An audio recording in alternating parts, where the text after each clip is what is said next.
वहीं कुरुक्षेत्र में अंतर्राष्ट्रीय गीता महोत्सव का आगाज हो गया है, जो 6 दिसंबर तक चलेगा। सीएम मनोहर लाल ने सरस मेले का उद्घाटन किया और इस दौरान सीएम ने कहा कि गीता का संदेश हजारों साल बाद आज भी प्रासंगिक है। मुख्यमंत्री मनोहर लाल ने यह भी कहा कि सरस मेले के माध्यम से हरियाणा प्रदेश की संस्कृति की पहचान विदेशों तक पहुंचेगी। उन्होंने कहा कि सरस मेले में 600 स्टॉल्स लगाए गए हैं और मुख्यमंत्री ने कहा कि 25 देशों से लोग सरस मेले में आएंगे। राष्ट्रपति 29 नवंबर को गीता जयंती महोत्सव के मुख्य कार्यक्रम का उद्घाटन करेंगे।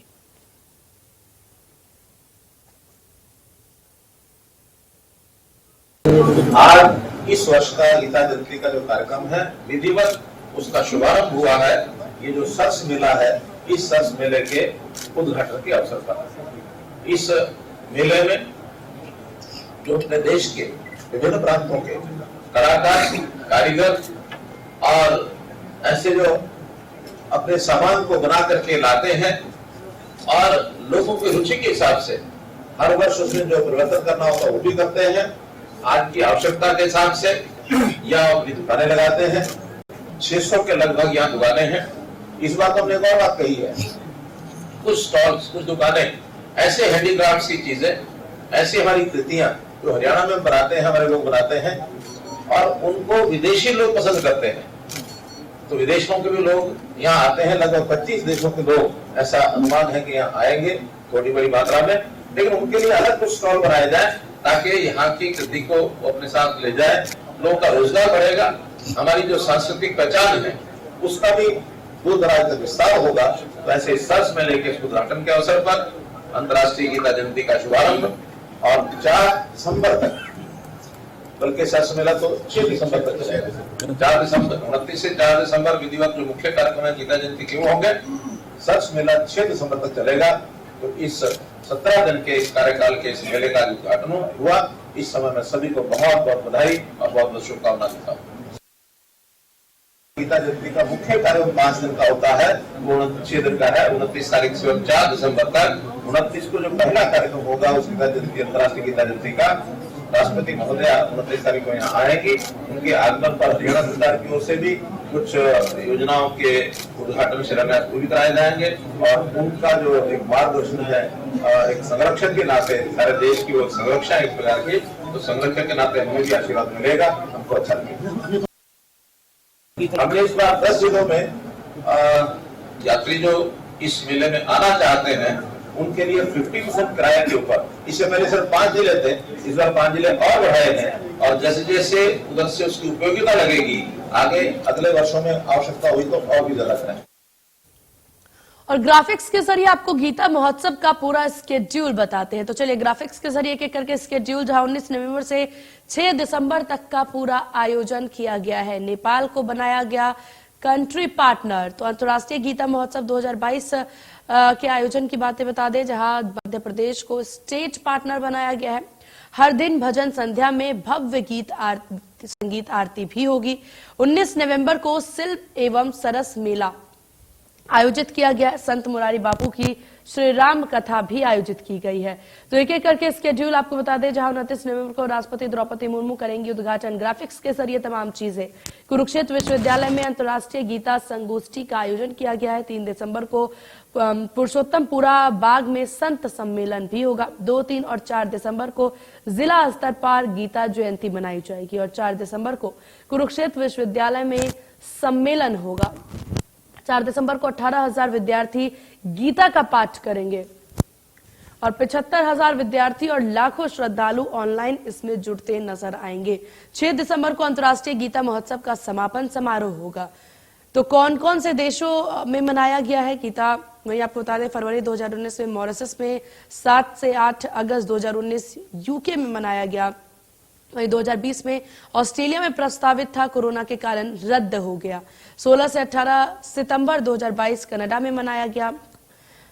तो अंतर्राष्ट्रीय गीता महोत्सव देखिए तमाम देशों में भी मनाया गया है, जहां 16 से 18 सितंबर 2022 कनाडा में गीता महोत्सव मनाया गया था और इसका आयोजन काफी धूमधाम से देखिए किया जाता है। श्रीमद् भागवत गीता का उच्चतम पाठ और कुरुक्षेत्र की पवित्र धरती पर इस बार अंतर्राष्ट्रीय गीता महोत्सव का आगाज हो चुका है, जहां मुख्यमंत्री मनोहर लाल सहित तमाम लोग उसमें उपस्थित थे। 1989 में अंतर्राष्ट्रीय गीता महोत्सव की शुरुआत हुई थी। 1992 में गीता जयंती समारोह समिति का गठन हुआ। 2002 में गीता जयंती को राष्ट्रीय उत्सव घोषित किया गया। धर्मनगरी कुरुक्षेत्र में गीता जयंती के अवसर पर गीता ज्ञान संस्थानम की तरफ से आयोजित संत मुरारी बापू के मुखारविद से श्री राम कथा का शुभारंभ हुआ। श्री राम कथा प्रवचन सुनने पहुंचे लोकसभा स्पीकर ओम बिरला ने गीता मनीषी स्वामी ज्ञानानंद की प्रशंसा करते हुए उनके प्रयासों की तारीफ की। लोकसभा अध्यक्ष ओम बिरला ने कहा, रामकथा का भव्य आयोजन और वह भी संत मुरारी बापू के मुखारविद से होना एक शुभ संकेत है। उन्होंने कहा, श्री राम द्वारा जीवन जीने का संदेश जन जन तक पहुंचाया जाना चाहिए। वहीं मुख्यमंत्री मनोहर लाल ने कहा कि श्री राम कथा प्रवचन सुनने से नेताओं को अपने कर्तव्य बोध स्मरण रहते हैं।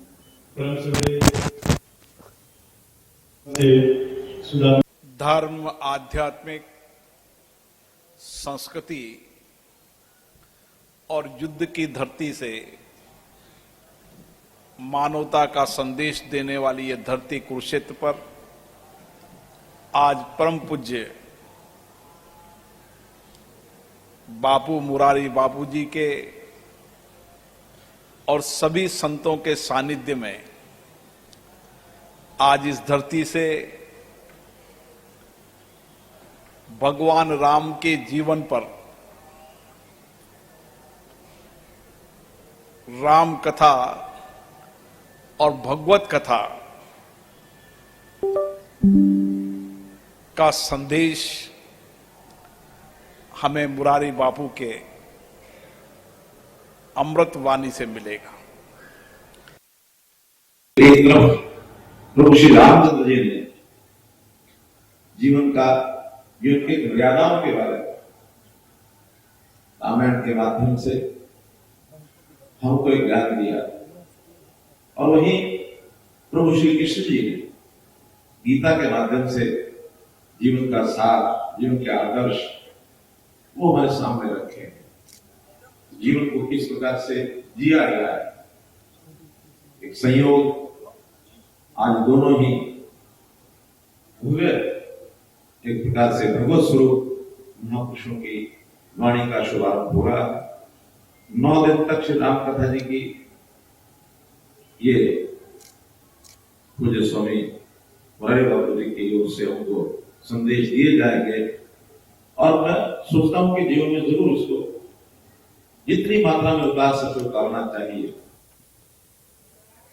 वहीं शिक्षा और पर्यटन मंत्री कनरपाल गुर्जर भी गीता जयंती समारोह में शामिल हुए, और इस मौके पर कनरपाल गुर्जर ने कहा कि गीता जयंती उत्सव को प्रयास और विस्तार करके अंतर्राष्ट्रीय उत्सव बना दिया गया है। शिक्षा मंत्री ने आगे कहा कि गीता का संदेश जितना सार्थक हजारों वर्ष पूर्व था, आज भी उतना ही सार्थक है।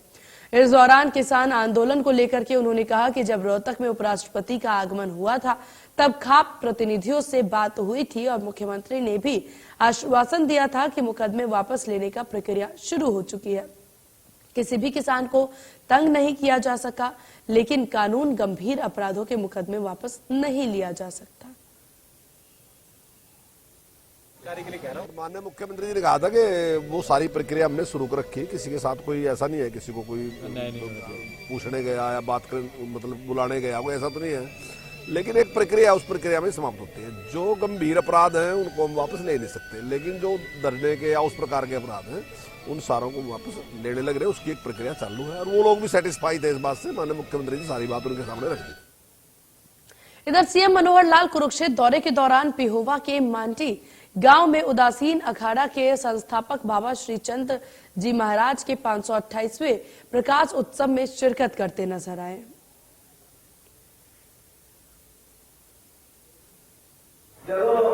इस इलाके में इस जगह के काम छोटे मोटे है, एक तरह क्या कहते ऊपर कोई बिजली की तार जा रही है। मैं उससे एससी को बुला के कहता कि बिजली की तार गुरुद्वारे परिसर को बाहर काट के रखो, 14 खंभे ने बाहर काट दो।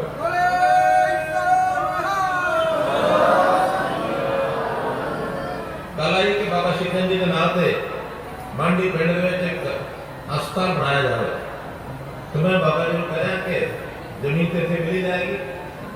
ਜ਼ਮੀਨ ਉਪਲਬਧ ਕਰਾ ਦਿਓ 20 ਬੈੱਡ ਦਾ ਹਸਪਤਾਲ ਬਣਾਉਣ ਦਾ ਕੰਮ ਇਹ ਸਰਕਾਰ ਦਾ ਹੈ। ਸਰਕਾਰ ਕਰਕੇ ਤੁਹਾਨੂੰ ਸੌਂਪ ਦੇਗੀ, ਉਹਨੂੰ ਚਲਾਉਣ ਦੀ ਜ਼ਿੰਮੇਵਾਰੀ ਵੀ ਤੁਸੀਂ ਲਈ।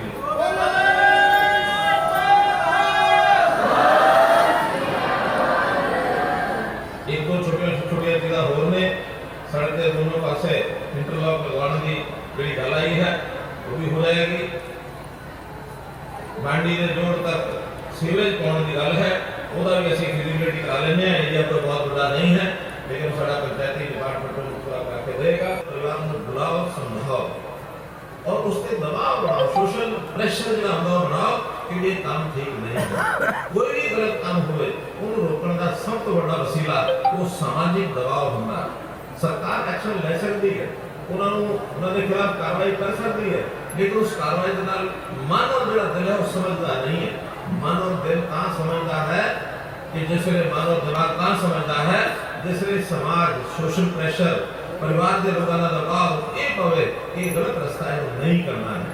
नहीं करना है, करना का मतलब होगा कोई दंड बुलाना ये नहीं है, बल्कि सोशल प्रेशर अपने आप समझेगा कि मुझे ये सारे लोग कह रहे नहीं करना, फिर नहीं करना।